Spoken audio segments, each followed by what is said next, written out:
Hey guys, this is my classroom tour for the 2018-2019 school year. I'm going to start over here by the door, and this is a privacy curtain that my mother-in-law made me with just some material I had left over that I bought for table skirts. This board is going to be eventually classroom jobs once I get those set up. Over here in this corner is where I keep my station work. So if a student's absent and we did stations, this is where they can find that information. And I got these from Target. Over here is my closet, and I actually painted this summer with chalkboard paint, and I'm gonna keep the group competition scores up here for the different groups in each class. Over here's my agenda board, and I added these this year from the 180 Days Penny Kittle Kelly Gallagher book. I really liked how she labeled each thing that they were doing, and so I just put magnets on the back of these so I can kind of move them around with whatever's on the agenda for each of my classes. And this is part of my classroom library here. Over here on this corner of the board is where I have a student self-assessment that my husband made me. I just saw a picture online, but I couldn't buy it anywhere, so he's awesome and made that for me. Then this is just the opening routine that they follow when they get into class. Up here at the top are the alphabet letters, and I believe I got this from Miss Fifth on Teachers Pay Teachers. At the very top are just some shortcuts for the computer. We use laptops every day in here, and those are just the main ones that I wanted my students to know. On the board, or below the board down here, is the main part of my classroom library. It keeps growing. And at the top I have books to showcase with just these little book blurbs that I got free on Teachers Pay Teachers. And on this side of my board, I've got nonfiction books up here that just won't fit in those baskets. Some more nonfiction books.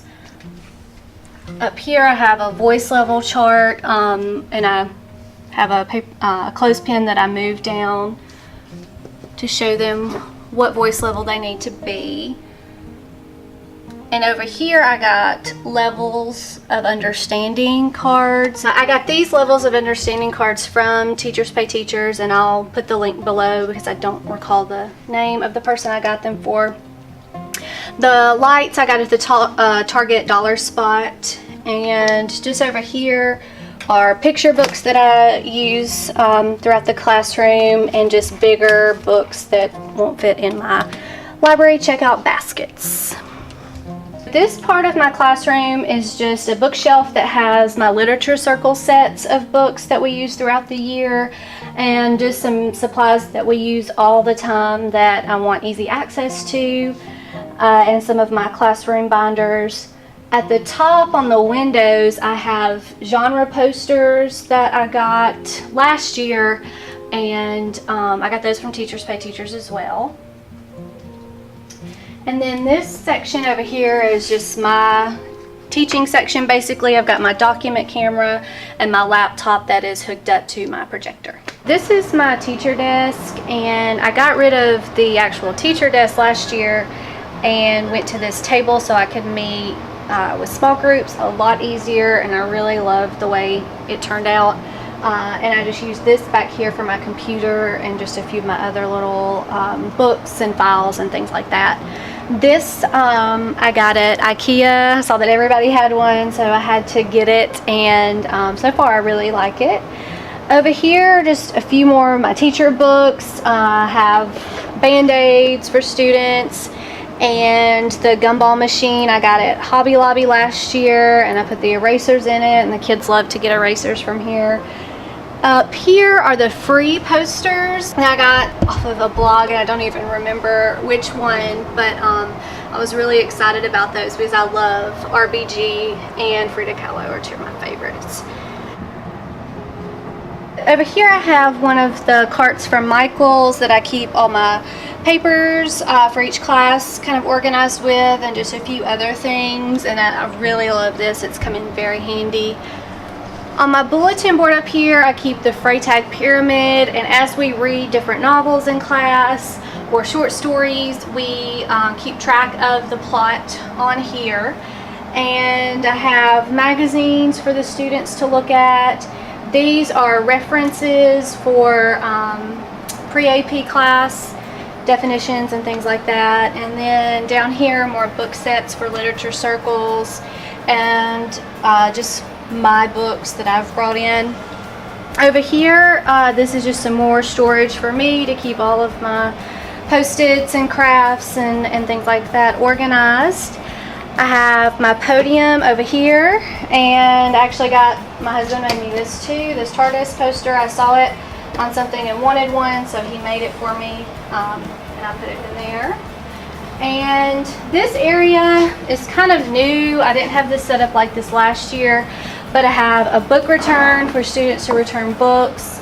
I've got this board where I'm going to put just writing information as we get to it, probably about like editing and revising. I really haven't for sure decided yet. Got my laminators over here, pencil sharpener. Up here I've got mythology projects that the kids have done over the years, and these are the ones I've kept to put on display because I thought they were really cool looking. Filing cabinet, nothing too crazy over there. This is where the laptops are, so the students come in and get their laptops from here every day and put them back here. This is a sentence starters for citing evidence that I got on Teachers Pay Teachers last year, and I can link that down below. The bottom shelf is the rest of my classroom library and more book sets that I've acquired over the years for either literature circles or whole novel class sets. On this poster, we're going to put books that the students rate highly that they'd like to recommend to other students. So I'm going to actually make a shelf here. So I'm going to do 3 sections, one for each block of my classes. And as they do the review, we're going to put those up here so students can get ideas of things that they want to read. Over here I have the notice and note signpost information, and I actually started using this last year, and it really has been a great tool. Up at the top are my race posters. This is how I have students answer their short answer questions. And down here on the shelf are just baskets for extra handouts. This is where the students will turn in their assignments. This is where graded work will be put. On this board, I usually write what they're turning in for the day so that they know, or if they had a homework assignment, that will be up there to kind of remind them this is what they need to put in the tray.